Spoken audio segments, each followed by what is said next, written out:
18 horas. Notícias de Manaus, Amazonas, Brasil e do mundo. Agora na Mix.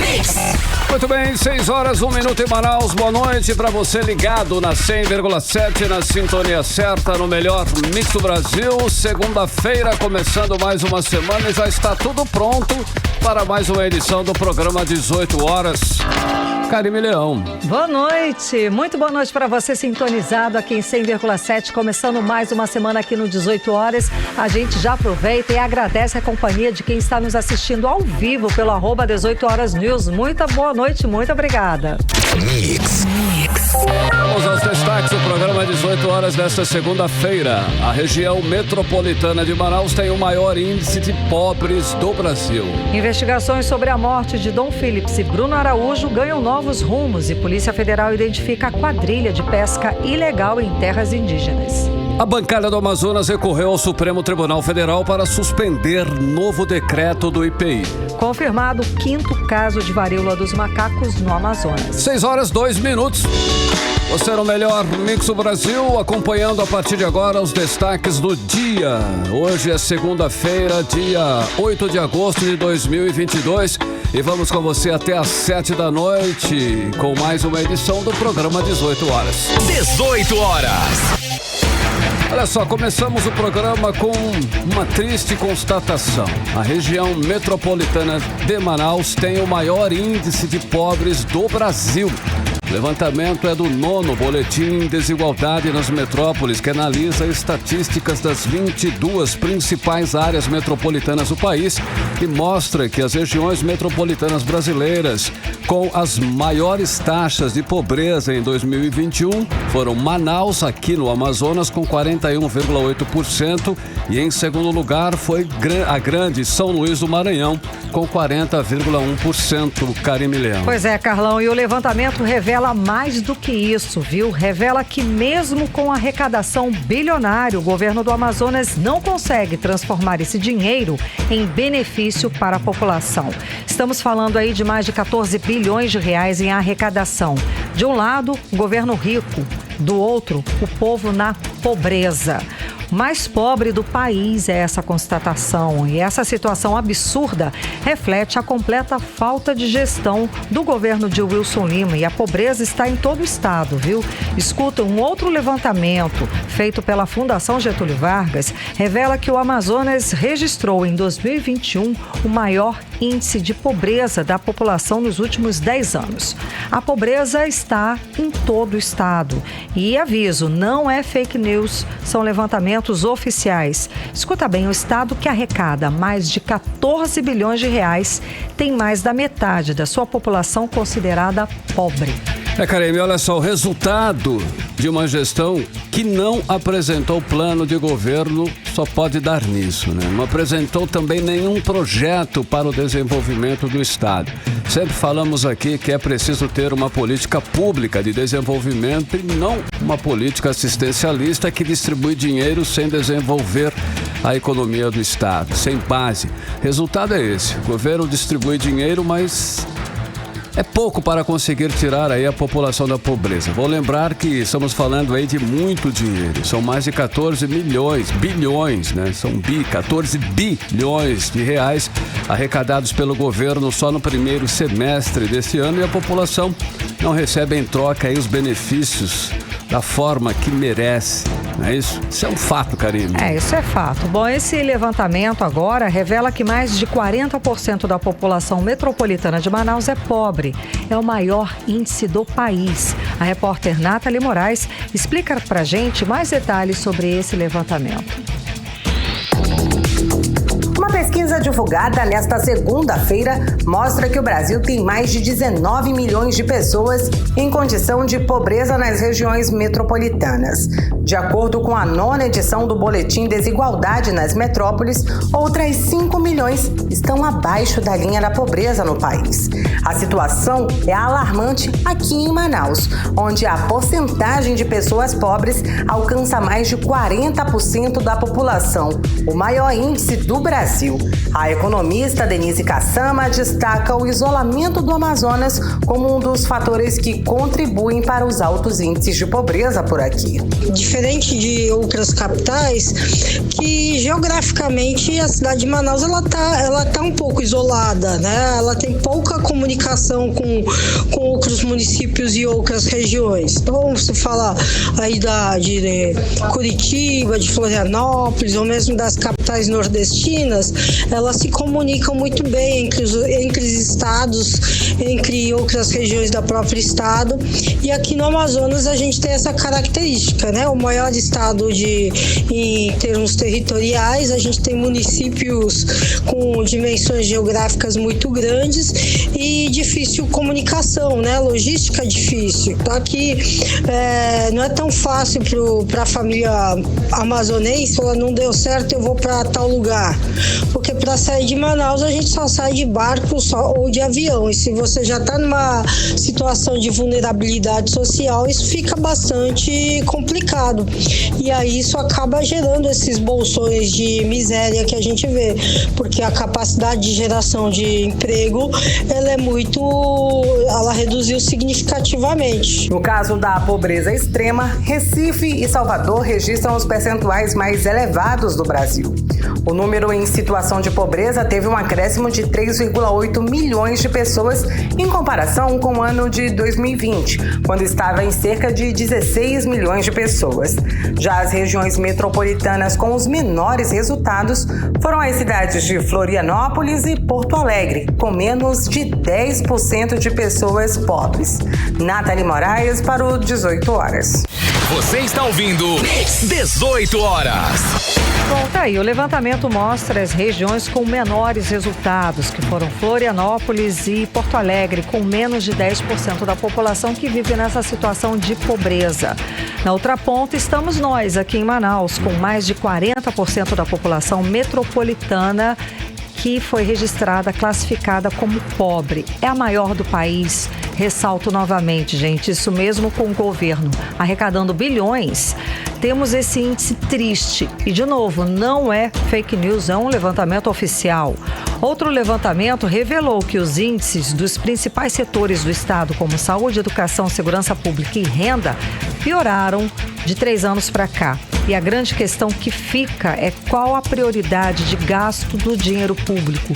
Deveria ser em benefício da população, né, Carlos? Sem dúvida nenhuma, Carimião. E se você acha ainda, olha só esse detalhe, hein, que está ruim, preste atenção que, infelizmente, pode piorar ainda mais. É só imaginar o estado do Amazonas sem a Zona Franca de Manaus.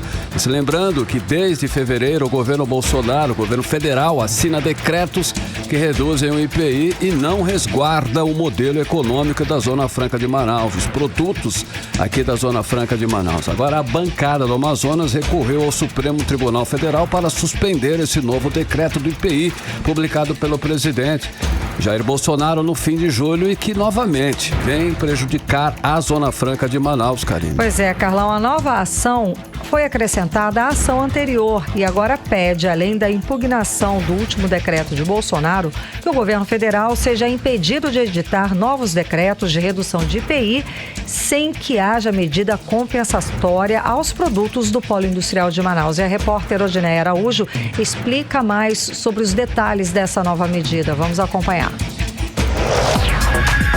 Na sexta-feira passada, a bancada do Amazonas no Congresso Nacional juntou a ação direta de inconstitucionalidade número 7153, que já corre no STF, Supremo Tribunal Federal, um novo pedido de suspensão dos efeitos do decreto número 11.158, que reduziu em 35% o imposto sobre produtos industrializados em todo o país. Publicado no final de julho pelo presidente Jair Bolsonaro, o decreto atual provocou reações dos parlamentares amazonenses. Isso porque uma decisão do ministro Alexandre de Moraes do STF determina que qualquer decisão governamental sobre o IPI deve garantir a competitividade de produtos da Zona Franca de Manaus.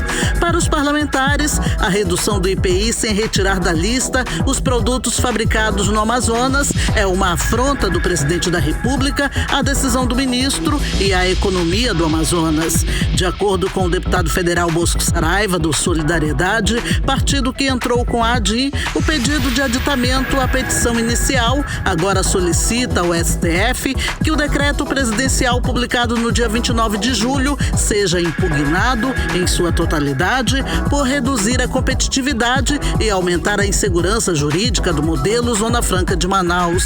Nós temos a esperança que, evidentemente, o ministro vai receber o aditamento e vai excluir da vida do povo amazonense este perigo que o governo federal vem impondo, como fez no último dia 29, com o decreto número 11.158, que foi publicado no Diário Oficial do último dia 30. Tenho certeza que o Amazonas está protegido, porque o Supremo Tribunal Federal sabe da importância da Zona Franca de Manaus para o Brasil e para o mundo. De acordo com o pedido da bancada do Amazonas, a listagem feita por Bolsonaro para isentar os produtos da Zona Franca de Manaus da redução do IPI deixa de fora os segmentos mais importantes do polo industrial de Manaus, como bens de informática. E isso poderá acarretar no fechamento de fábricas e desemprego de milhares de trabalhadores amazonenses. Diante dos constantes ataques do governo federal, o deputado estadual Ricardo Nicolau, também do Solidariedade, defende que é preciso criar novos segmentos de produção na área da biodiversidade. O Solidariedade estará vigilante para entrar com qualquer medida que seja para defender a Zona Franca e defender o Amazonas. Preservar a Zona Franca é de extrema importância, mas é de extrema importância também a gente diversificar a Zona Franca, criar novos segmentos.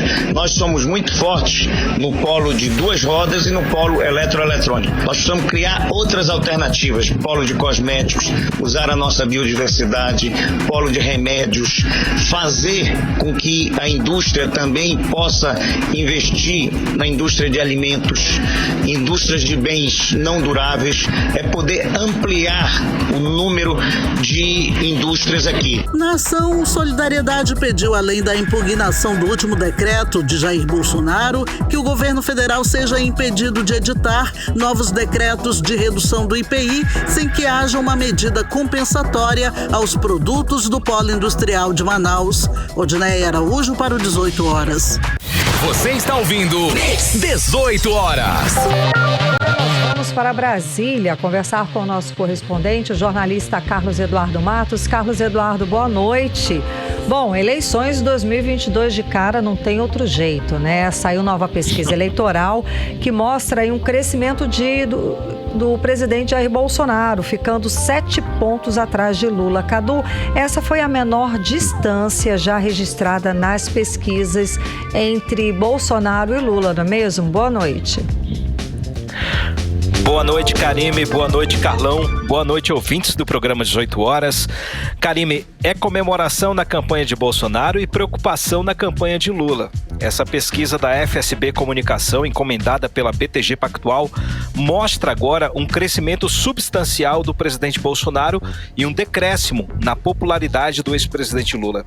Na pesquisa estimulada, no cenário de primeiro turno, Karime, ela aponta a liderança de Lula, com 41% das intenções de voto, e Bolsonaro 34%. Uma diferença aí de 7 pontos percentuais, a menor distância entre os candidatos desde o início dessa pesquisa, que começou em março desse ano. Esse resultado mostra uma subida de Bolsonaro de 31% para 34% e uma queda de performance de Lula de 44% para 41%. Já na pesquisa espontânea, Karime, Lula tem 38% e Bolsonaro 31%. Perdão, Lula tem 38% e Bolsonaro 31%, repetindo. Também mostra uma distância aí de 7 pontos percentuais. No mês passado, Lula tinha 40%, caiu 2 pontos, portanto. Bolsonaro tinha 30%, então subiu 1 ponto percentual. Isso indica o quê, Karime? Que a disputa vai ficando parelha. Bolsonaro ganhou força e competitividade, indicando um segundo turno de eleições presidenciais. O que é bastante preocupante, viu, Karime? Porque as investigações do TSE apontam que as ameaças de golpe ao sistema eleitoral deverão acontecer após o primeiro turno. Falando em segundo turno, o cenário é esse. Lula tem 59% dos votos e Bolsonaro tem 39%. Apesar da distância aí de 12 pontos, a pesquisa FSB mostra aí uma queda de 3 pontos para Lula e um crescimento de 3 pontos para Bolsonaro. Ou seja, a mesma situação de queda de Lula e crescimento de Bolsonaro é a mesma situação que ocorre no cenário de segundo turno. Ou seja, o resultado dessa pesquisa não é nada bom para o ex-presidente Lula, Karime, que pouco a pouco vai sendo destronado de sua confortável liderança. E agora paga o preço do silêncio, né? Lula vem aparecendo muito pouco, fazendo uma campanha meio que reservada e se concentrando nas regiões onde o voto dele já é consolidado, como na região Nordeste. Por isso que eu disse, essa pesquisa é tudo de bom para o comitê da campanha de Bolsonaro, é tudo que a campanha esperava, porque ela mostra que o presidente cresceu vertiginosamente, logo após a redução do preço da gasolina e do aumento do Auxílio Brasil, que começa amanhã a ser pago no valor de R$600. Duas ações capitaneadas aí pelo Centrão que trouxeram outros resultados positivos para o governo. Por exemplo, a rejeição do presidente Bolsonaro caiu de 58% para 53%. E a avaliação do governo deu uma melhorada. O ruim ou péssimo caiu de 47% para 44%. E o bom ou ótimo aumentou de 36% para 40%. O melhor patamar desde o início da pesquisa. Agora, fazendo um apanhadão da pesquisa FSB, Karime, Bolsonaro lidera entre o público masculino, Lula lidera entre o público feminino. Bolsonaro lidera entre os eleitores de 26 a 40 anos. Lula lidera entre os jovens de 16 a 24 anos. Nas regiões do Brasil, Bolsonaro lidera de braçada somente na região sul. Lula lidera bem na região Nordeste. Nas regiões Norte, Sudeste e Centro-Oeste, o resultado está parelho. Bolsonaro lidera entre os eleitores que possuem ensino médio, enquanto Lula lidera entre os que têm ensino fundamental e superior. O Bolsonaro lidera entre o público com renda familiar acima de 5 salários mínimos. Lula lidera entre os mais pobres. E Bolsonaro lidera entre o público evangélico. E Lula lidera entre os católicos. Essas são as informações mais apuradas, Karime, lembrando que estamos aí há 55 dias das eleições. E são informações importantes porque elas vão mostrando a partir de agora, né, a performance de cada candidato. E a gente já sabe, o resultado é esse. Vai ter segundo turno. Então, a briga, o tudo ou nada vai acontecer após o dia 2 de outubro. Karime, Carlão. E Cadu, seguindo falando aí sobre campanha eleitoral, sobre eleições, olha só, o PT aí vai ter o maior tempo de TV. E o segundo lugar é do PL. Nesses tempos hoje atuais de várias alternativas e de redes sociais, ainda faz a diferença você ter realmente um tempo de TV? Isso influencia, talvez, na possibilidade de melhorar o candidato ou piorar, querido Cadu? Aí depende de cada campanha, né, Carlão? Mas o tempo de TV, apesar de pouca gente já assistir a propaganda eleitoral gratuita, é igual a Voz do Brasil. Ninguém ouve, mas é muito importante. Todo mundo quer aparecer na Voz do Brasil. Repercute algumas coisa é o horário coisas. Eleitoral. Exatamente, é pro Brasil inteiro, né? O horário eleitoral gratuito é pro Brasil inteiro. Todas as programações de TV param para exibir um programa eleitoral. Então, por isso, é muito importante. Uma ferramenta decisiva.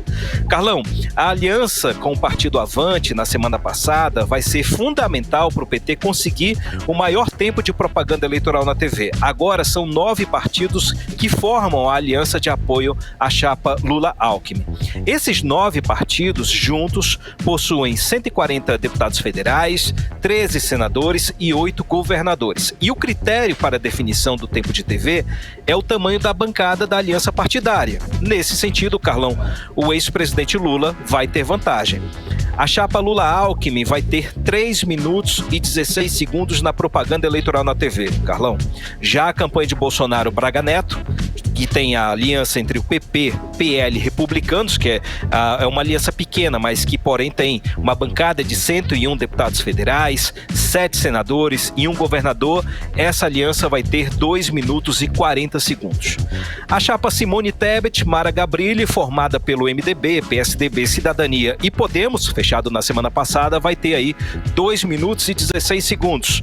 A senadora Soraya Tronic, que foi lançada candidata à presidência da República pelo Partido União Brasil, também na semana passada, vai ter o 4º maior tempo de TV, 2 minutos e 7 segundos. Isso porque o União Brasil tem a sua maior, sozinho tem uma grande bancada, né?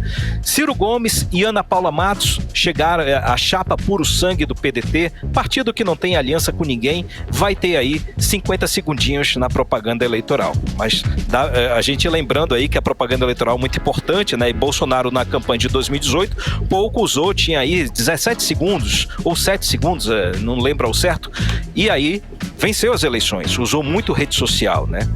O horário eleitoral gratuito na TV, Carlão, e no rádio começa no dia 28 desse mês, mas a propaganda eleitoral na internet, no caso das redes sociais, começa no dia 16, assim como os atos de campanha.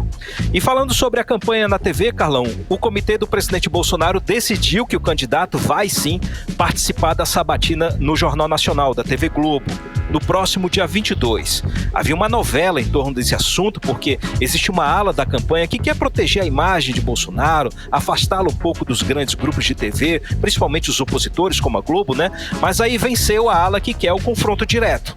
A estratégia é usar a sabatina na Globo como uma grande mídia para atrair novos eleitores. Esse é o trabalho que vem sendo feito pelo núcleo de campanha.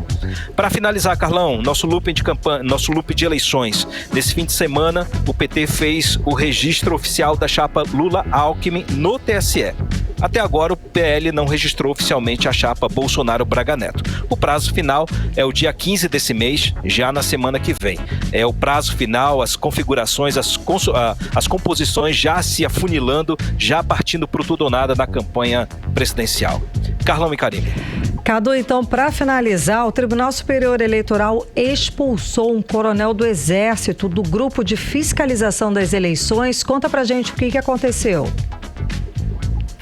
Exatamente, Karime, é o coronel de exército Ricardo Santana. Ele fazia parte do time de 8 militares das Forças Armadas que integrava o grupo de fiscalização das eleições comandada pelo TSE. Importante a gente dizer, o TSE tem um grupo de fiscalização, o qual inclui aí as Forças Armadas desde sempre, viu? Vale ressaltar. O coronel vinha postando nas redes sociais dele informações falsas sobre as eleições e também sobre as urnas eletrônicas. O presidente do TSE, o ministro Edson Fachin, emitiu um comunicado ao Ministério da Defesa hoje, subscrito aí pelo ministro Alexandre de Moraes, que assume o TSE na semana que vem, informando aí o afastamento do coronel do grupo de fiscalização, ou seja, uma expulsão do coronel desse grupo fiscalizatório. Aí, claro, Karime, isso apimentou mais uma vez a relação entre o TSE e as Forças Armadas. O ministro da Defesa, Paulo Sérgio Nogueira, considerou o comunicado meio que intempestivo, pois o TSE já havia sido informado pelo Ministério da Defesa de que o coronel Ricardo seria trocado, mas a troca não havia sido feita porque faltava indicar um substituto, o que não foi feito até agora. O Exército informou agora há pouco, Karime, que foi aberto um procedimento administrativo disciplinar para investigar a conduta do coronel Ricardo Santana. Enquanto isso, Karime, o TSE segue de olho nos planos das Forças Armadas de tentar fazer uma contagem paralela dos votos nas eleições de outubro. Uma reportagem do jornal Estado de São Paulo, publicada hoje, afirma que os militares vêm montando uma estrutura própria para fiscalizar o processo eleitoral numa espécie de operação paralela, no sentido de fazer a contagem do resultado das urnas, inclusive uma contagem dos votos impressos, aqueles tickets, né, que são impressos logo após o voto. O voto é digital, mas a máquina ela emite ali um ticketzinho logo atrás para uso do mesário. Então eles querem fazer uma contagem paralela usando esses impressos. E toda essa estratégia, Karime, sem o aval do TSE, o que configura meio que parece uma operação clandestina, uma operação paralela que os militares seguem insistindo nesse trabalho. Antes de finalizar, Karime, uma notinha, a Odneia fez aquela reportagem sobre a questão da Zona Franca, né? O decreto presidencial que prejudica aí a Zona Franca de Manaus com relação ao IPI. Tem uma notinha aí com relação aos filhos do presidente Bolsonaro, o Flávio e o Eduardo Bolsonaro.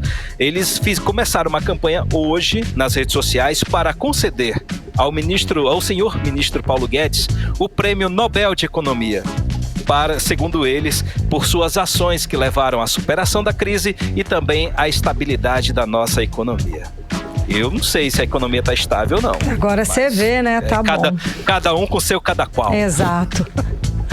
Tudo bem. Aqui com vocês, Karime e Carlão. Bom, Cadu, só para finalizar o que você falou, aqui pelos índices, pelos levantamentos econômicos, tanto o estado do Amazonas quanto a região metropolitana de Manaus vai muito mal, né? Sem mencionar o índice dos endividados, alto índice de endividamento também aqui da população do estado do Amazonas. Mas, enfim, né? Talvez ele ganhe o Prêmio Nobel de Economia para o metaverso, né? O metaverso do Brasil que insistem em levar à frente. Né? Tá bom, então. Obrigada, Cadu. Um abraço pra vocês, Cadu. gente.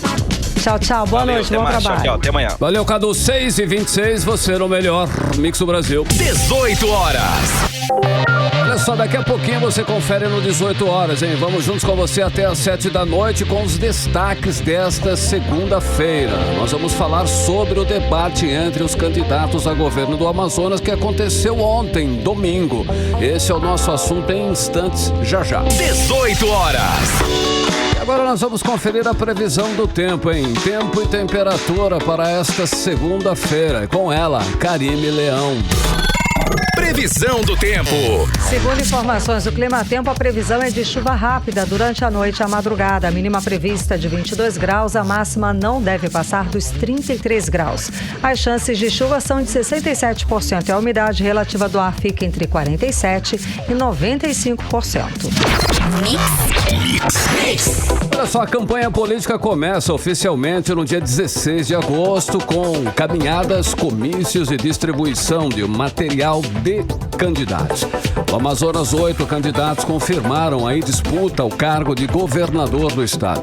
Para cientista político Breno Rodrigues Leite, essa eleição deve ser aí marcada por forte judicialização política, hein, Karime? Carlão, e além disso, na avaliação do especialista, os candidatos que não são tão conhecidos devem ser prejudicados por causa das mudanças na lei eleitoral que vão deixar as campanhas mais curtas este ano. E vamos entender mais sobre toda essa questão agora com a repórter Odneia Araújo. Amazonino Mendes, Wilson Lima, Eduardo Braga, Henrique Oliveira, Ricardo Nicolau, Carol Braz, Nair Blair e Marcelo Amil ou Israel Tuiuca pelo PSOL que estão em disputa judicial. Esses são os 8 candidatos ao governo do Amazonas. A partir do dia 26 de agosto, eles terão espaço nas emissoras para apresentarem suas propostas na propaganda obrigatória, no rádio e TV, que vai até 29 de setembro. Mas antes disso, já no dia 16 de agosto, começa para valer a campanha oficial, que inclui comícios, caminhadas, distribuição de material dos candidatos e propagandas na internet. Para o cientista político Breno Rodrigo Leite, o período de 46 dias para partidos e candidatos apresentarem suas propostas nas ruas e na internet deve beneficiar a candidatura dos mais conhecidos. Amazonino, Eduardo Braga, Wilson Lima e as candidaturas que vão, de certa maneira, trabalhar com esquemas de coligação muito mais robustos. Tá? Então, por se tratar de uma campanha de curto prazo, os nomes mais conhecidos serão certamente os nomes que vão ter um trânsito melhor. Campanhas mais longas são campanhas que privilegiam novas candidaturas. Campanhas mais curtas privilegiam candidaturas que já estão postas. Antes da mudança na lei eleitoral, os partidos e candidatos tinham um período maior para apresentarem seus projetos aos eleitores, com uma média de até 90 dias. Para Breno Rodrigo Leite, o pleito desse ano não deve trazer grandes surpresas, até porque os melhores colocados na corrida eleitoral já são conhecidos do eleitor: Amazonino Mendes, Wilson Lima e Eduardo Braga. Mas dos 3, 2 servirão de palanque político para candidatos a presidente da República. Eu acho que o grande desafio do Eduardo Braga nesse momento vai ser não só ser um candidato competitivo, acho que ele tá com muita dificuldade em termos de inserção no eleitorado. Mas o Eduardo Braga pode ser uma palanca importante para o Lula, né? O Wilson Lima, por sua vez, ele tem um certo trânsito com o Bolsonaro. E aí vem a contradição. O trânsito dele é muito bom com o Bolsonaro, mas não com o bolsonarismo. Então ele pode ser ao mesmo tempo o palanque do Bolsonaro, mas não representar o bolsonarismo. Já o amazonino me parece que vai manter carreira solo aqui, ou seja, ele aparentemente não tem nenhum vínculo com nenhum grande político nacional, né? Enfim. Desde sábado passado, as emissoras de rádio e televisão de todo o país estão sujeitas a uma série de restrições para a divulgação de conteúdos sobre eleições, para garantir que todos os candidatos tenham um tratamento igual pelos meios de comunicação. Está proibido veicular filmes, novelas, minisséries ou qualquer programa que promova ou critique, mesmo que de maneira velada, candidatos ou partido político. A exceção são programas jornalísticos ou debates políticos.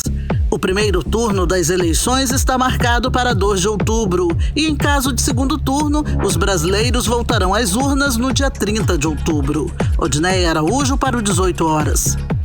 Você está ouvindo 18 horas. Agora 6h31. Vamos falar sobre os bastidores da política local com a repórter Artemisa Gadelha. Artemisa, domingo, né, seguindo falando de eleições, tivemos o primeiro debate dos candidatos ao governo do estado do Amazonas. Artemisa, dos 7 candidatos convidados pela Band Amazonas, apenas um faltou. O governador Wilson Lima não compareceu no debate, não é? Boa noite. Pois é, isso acabou repercutindo negativamente para o Wilson Lima. Boa noite, Carime, boa noite, Carlão, boa noite a todos que acompanham o programa 18 horas. A cadeira vazia do governador do Amazonas, o Wilson Lima, do União Brasil, ele que é candidato à reeleição, né, deste ano, chamou a atenção dos candidatos que participaram do debate na Band Amazonas, e isso foi usado, viu, por eles. E o assunto foi um dos mais comentados nas redes sociais, virando meme. Fizeram menção até ao filme infantil Procurando Nemo, com a versão Procurando o Isso. Bom, o governador esteve nesse domingo em Tabatinga, interior do Amazonas, para acompanhar as ações do município. E mesmo assim, né, não comparecer no primeiro debate acabou soando aí como uma fuga para não enfrentar, né, os problemas sérios da gestão dele, como questões da saúde, segurança, enfim. E aí, hoje pela manhã, o Wilson Lima tratou de esclarecer a situação num programa de entrevista e disse que teve uma agenda extensa nesse final de semana, principalmente no domingo, né? E visitou ainda Parintins, Tefé, enfim. Falou estar pronto, sim, para os ataques e que a resposta dele é o trabalho. Bom, as críticas ao governador Wilson Lima foram os pontos mais quentes desse debate. Amazonino Mendes, candidato ao governo do Amazonas pela Federação PSDB e Cidadania, foi o primeiro, inclusive, a criticar a ausência de Wilson Lima. Disse que o governo dele é isso, uma cadeira vazia, não tem nada. Mas na saída do debate, Amazonino preferiu falar do motivo de ser candidato ao governo do estado do Amazonas. Vamos acompanhar. Gostaria de fechar um chave de ouro. É a minha paixão, é a minha vida. Então, isso para mim, não é que eu tenha estratégia, eu deixo de ter, é uma coisa tão natural como a correnteza livre de um rio. 18 horas. Temos então o candidato Amazonino Mendes pela Federação PSDB e Cidadania. Em outros momentos, também o candidato Henrique Oliveira do Podemos ele deu uma esquentada, viu, durante o debate, tecendo críticas, inclusive, aos ex-governadores Amazonino Mendes e Eduardo Braga, do MDB. Vamos acompanhar, então, a fala do candidato Henrique Oliveira. Agora estão dizendo que vão salvar a pátria e que o que aconteceu nos últimos 3 anos foi tudo culpa e desandou por causa do atual governador, que teve sua culpa sem dúvida nenhuma. Mas a nossa proposta é que a gente melhore cada vez mais, que a gente tire realmente o Amazonas do abandono. 18 horas. Ouvimos então o candidato Henrique Oliveira pelo Partido Podemos, a candidata Carol Braz do PDT, única mulher a participar do debate, chamou atenção, viu? Falou bem, apesar do discurso técnico, tratou de pautas importantes voltadas para a mulher. E apesar de ter feito parte da equipe de Wilson Lima, né, como secretária da Sejusc, Carol também criticou a ausência do governador Wilson Lima. Vamos acompanhar.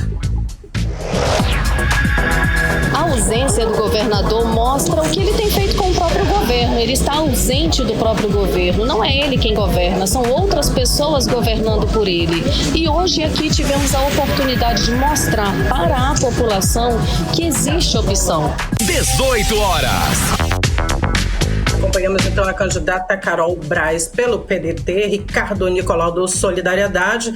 Teceu também críticas ao governador Wilson Lima em relação à gestão dele na pandemia, né, da Covid-19 e também sobre o caos da segurança no Amazonas. Foi mais um candidato a reclamar da ausência dele. Vamos acompanhar também. Infelizmente, o governador Wilson Lima não esteve presente para aqui falar de ideias, falar de propostas e ele poder dizer e falar daquilo que foi feito, principalmente o que não foi feito no estado do Amazonas. Eu estarei presente em todos os debates. 18 horas. Ouvimos então o candidato Ricardo Nicolau do Partido Solidariedade, Eduardo Braga.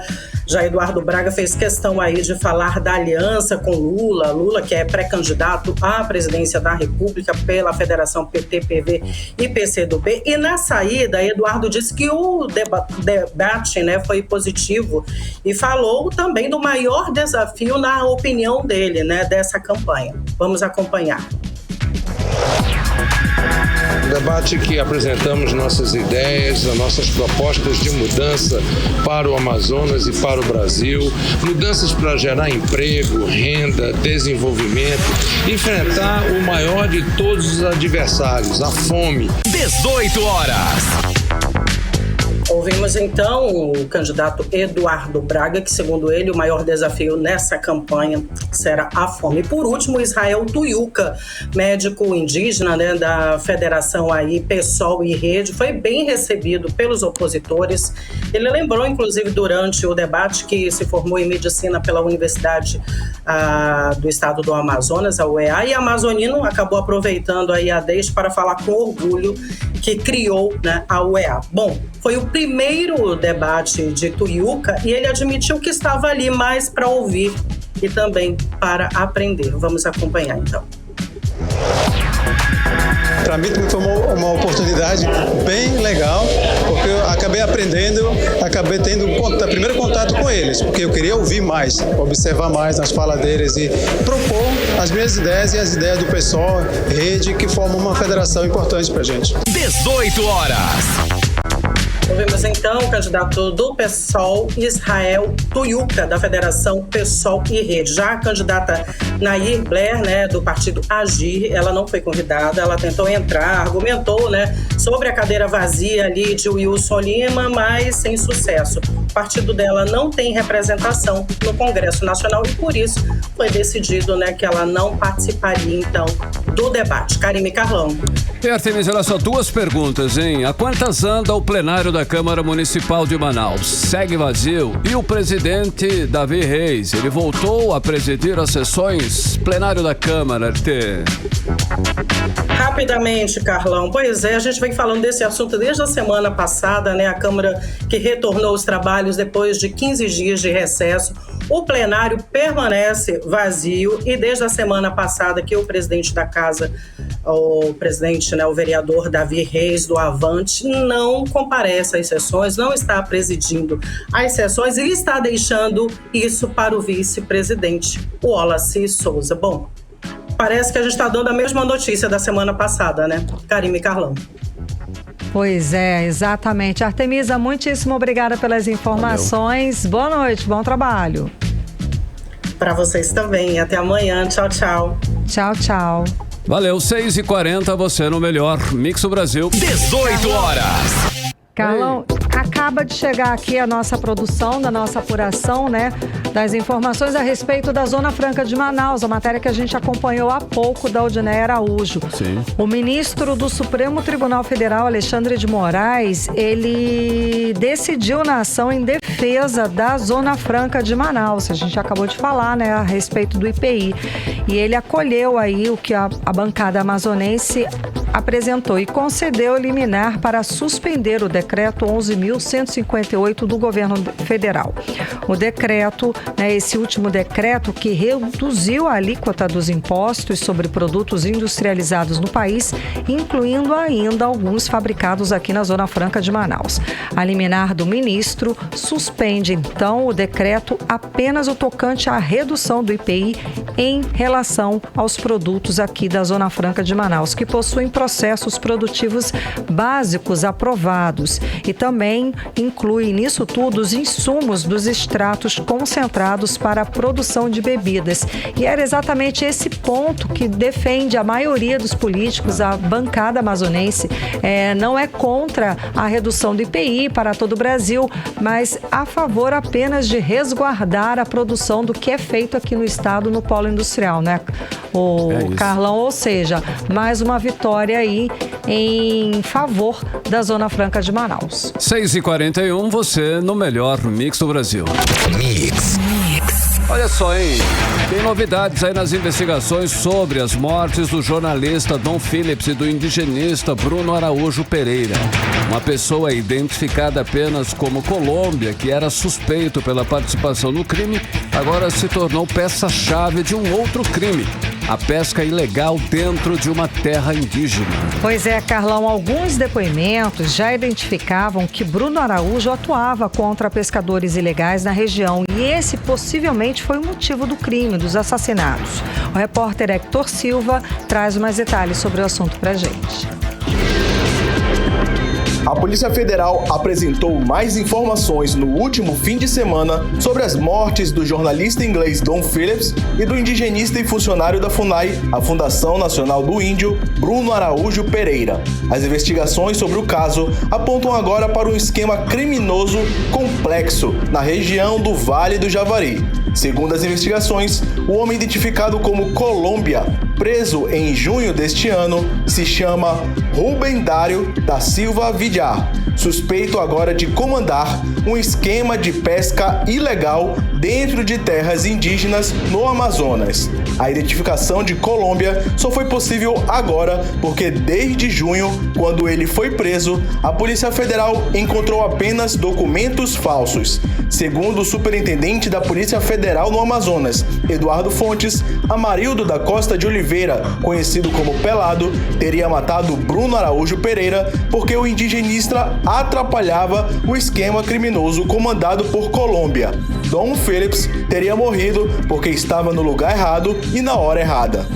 E essa fiscalização efetiva acabava atrapalhando ali essa pesca ilegal que era realizada por eles e que acabava redundando ali um prejuízo para a Colômbia e os demais pescadores, né? Então, por esse motivo, houve esse embate ali entre o Amarildo e o Bruno, que resultou na morte dos dois. Ainda segundo a Polícia Federal, a quadrilha do indivíduo identificado como Colômbia é suspeita também da morte do indigenista Maxiel Pereira dos Santos, morto em setembro de 2019 em Tabatinga, caso que ainda não foi solucionado. Hector Silva para o 18 horas. Você está ouvindo 18 horas. Bem, nós vamos falar agora de saúde, ok? Escuta, o 5º caso de varíola dos macacos foi confirmado nesse domingo aqui no Amazonas. A informação é da Secretaria de Saúde do Estado e da Fundação de Vigilância em Saúde. E o novo caso positivo da doença foi notificado por outro estado, Karime. Exato. A paciente é uma mulher que tem idade entre 20 e 25 anos que está em viagem de trabalho em outro estado desde o dia 11 de julho e mora aqui em Manaus. Todos os casos confirmados, né, Carlão, são de moradores aqui de Manaus. Os 5 outros casos suspeitos da doença também seguem em investigação, como explica a repórter Nathalie Moraes. A Fundação de Vigilância em Saúde do Amazonas confirmou o 5º caso positivo da monkeypox, a varíola dos macacos no Amazonas, informado por outro estado. Somos atualmente o estado da região norte com maior número de casos já confirmados. A mulher com idade entre 20 e 25 anos começou a ter os sintomas ainda no dia 1º de agosto deste mês, ao sentir febre, mialgia e erupção cutânea aguda na pele. Segundo a Secretaria de Saúde, a paciente continua em São Paulo em isolamento domiciliar e está acompanhada pela equipe de saúde de Manaus por telefone. O estado clínico da mulher é estável. Com esse novo caso, o Amazonas passa a ter agora 5 confirmações de casos suspeitos e 5 casos já confirmados da doença. Os casos são importados, ou seja, até o momento não há confirmação de transmissão comunitária.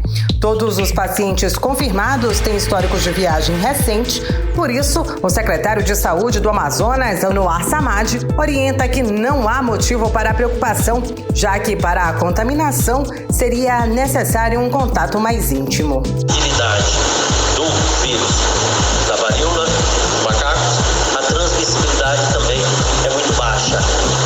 Precisaria um contato íntimo, um contato sexual íntimo, com trocas assim, salivas, enfim. O período de incubação do vírus varia de 5 a 21 dias.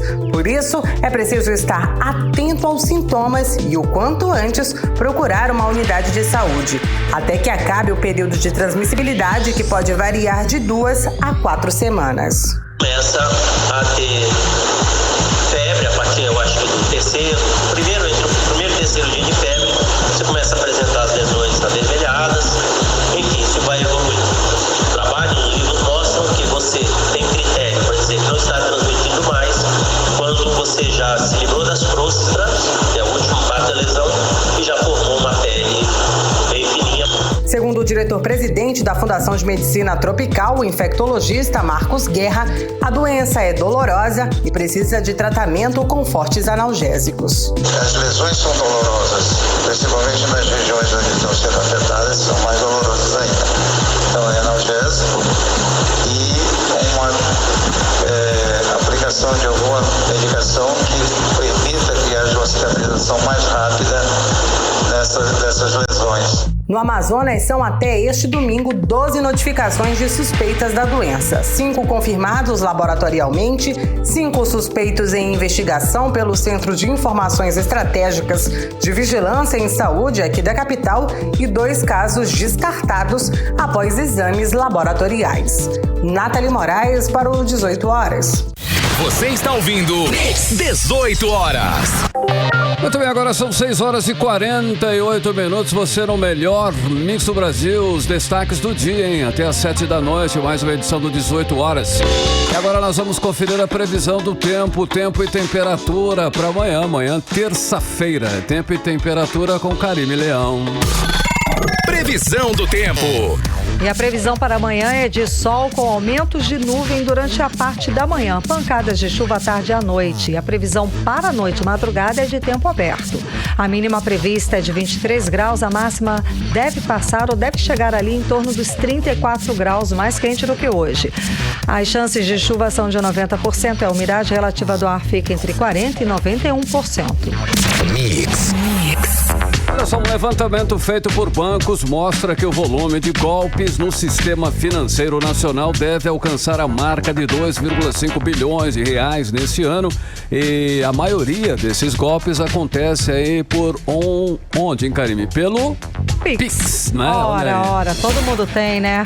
Então, mas é isso mesmo, verdade, viu, Carlão? O chamado Pix, né? O sistema de pagamentos instantâneos do Banco Central tem sido o maior alvo nos crimes de estelionato, né? Segundo o levantamento dos bancos, 70% dos golpes envolvem o Pix. O repórter Hector Silva, ele fez uma reportagem para explicar mais detalhes de como a gente deve se prevenir para não cair nesses golpes. Uma ferramenta criada para facilitar pagamentos com facilidade, o Pix tecnologia desenvolvida pelo Banco Central que permite transferências instantâneas entre bancos diferentes e sem taxas, e até transferência para bancos de outros países, se tornou ferramenta de golpe para criminosos. Quem nunca recebeu uma mensagem no celular dizendo que um Pix de R$10 pode se tornar R$100? A ferramenta, que se tornou popular, tem sido usada por criminosos cada vez mais. Pelo menos é o que diz um levantamento feito por bancos e obtido pela agência Estadão. Segundo o levantamento, o volume de golpes no sistema financeiro nacional deverá alcançar a marca de 2,5 bilhões de reais este ano. E a estimativa é de que parte considerável desse montante, cerca de 1,8 bilhões de reais, ou mais de 70% dos casos, tem a ver com Pix. Segundo a especialista do Serasa, Camila Cruz, a pessoa que se sentir lesada deve, antes de mais nada, registrar um boletim de ocorrência e comunicar à Polícia Civil. Então, assim, caso a pessoa caia numa fraude e ela tem um cartão de crédito ou uma dívida feita em seu nome e que ela não reconheça, é importante ter alguns passos. Então, primeiro é monitorar os seus dados.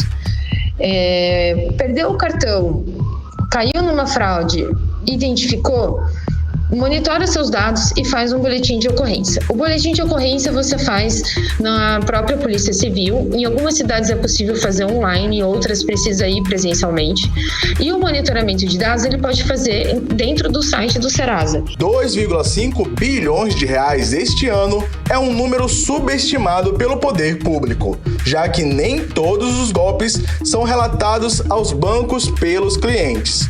Oficialmente, o número não é consolidado, mas com o aumento da digitalização das operações durante a pandemia, a estimativa é de que as fraudes tenham triplicado em 2 anos. Um levantamento feito pela Serasa Experian mostrou que, em maio de 2021, um total de 331,2 mil brasileiros foram vítimas de algum tipo de fraude, sendo que mais de 176 mil ocorrências, o equivalente a 53,3% dos casos, foram realizadas a partir de contas bancárias ou cartões de crédito.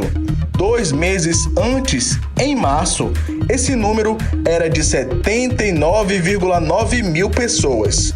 A pedagoga Sandra Aguilar já foi vítima de um golpe através de seu cartão de crédito. Hoje, por precaução, ela não realiza mais compras online. Antes de acontecer a clonagem do meu cartão, eu pensava que era seguro se fazer compras pela internet. Bastava ter aquele cadeado, né? Então, aquele cadeado era uma forma segura de você realizar suas compras. Mas eu me enganei. E a partir de agora eu não uso mais cartão de crédito pela internet, porque já aconteceu de clonar meus dados. Fiz tudo direitinho, digitei os números em um site que tinha esse cadeado de segurança, informando que eu estava em uma página segura, mas clonaram meus dados. E aí foram fazendo compras e mais compras, e eu também não registrei um boletim de ocorrência na época, porque o próprio banco resolveu a minha situação. Mas eu fiquei bem preocupada nessa época. A reportagem do 18 Horas procurou a Secretaria de Segurança Pública do Amazonas para obter números sobre esses golpes no Amazonas. Mas até o fechamento desta reportagem, eles não apresentaram os dados.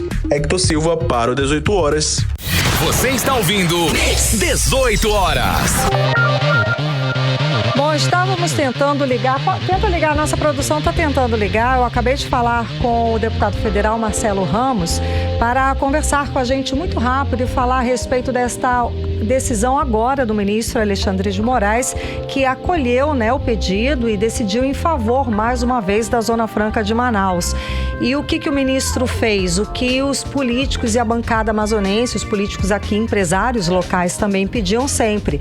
Nada contra a redução do IPI, do Imposto para o Brasil, mas que resguardassem a produção aqui da Zona Franca de Manaus. esse era o pedido, não que suspendesse toda a redução do IPI para todo o país, não era isso. Era apenas que se fizesse valer a Constituição e resguardasse a Zona Franca de Manaus. Conseguimos falar com ele? Conseguimos. Okay. Deputado federal Marcelo Ramos está com a gente agora pelo telefone. Deputado, boa noite. Aqui é Karime Leão, então.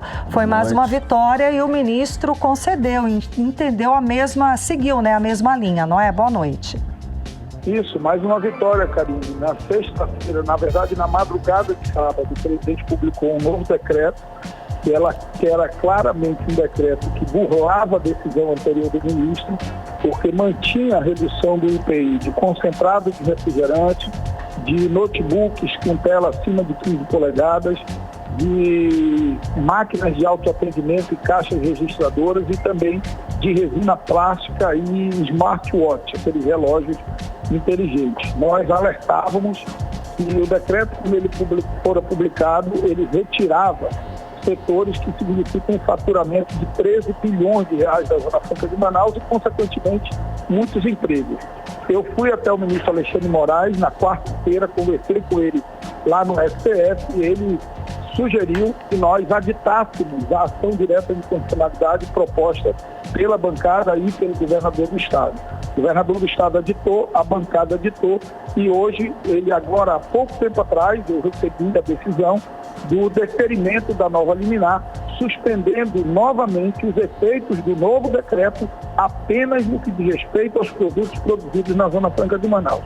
Isso protege mais uma vez os empregos dos amazonenses, os impostos recolhidos no Amazonas, que é o que financia escola, hospital, paga salário do servidor público, distribui recursos para o interior do Estado. Uma vitória do povo do Amazonas, demonstrando que nós não vamos negociar e não vamos permitir que um só emprego do amazonense seja atacado por esses decretos. Muito bem. E nessa questão também inclui os insumos dos extratos concentrados para a produção de bebidas, não é, deputado?